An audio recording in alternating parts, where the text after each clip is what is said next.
calling attention to all Timo users.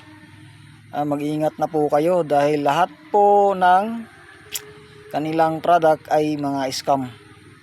So mga kulang-kulang, hindi kumpleto. Kung ano yung in-order nyo, iba yung dumadating. So ito, may bago na naman tayong hawak na ebidensya. So mas pinili nating bayaran kaysa i-return. Kasi pag i-return natin, wala tayong maipapakitang ebidensya in case na magkakaproblema.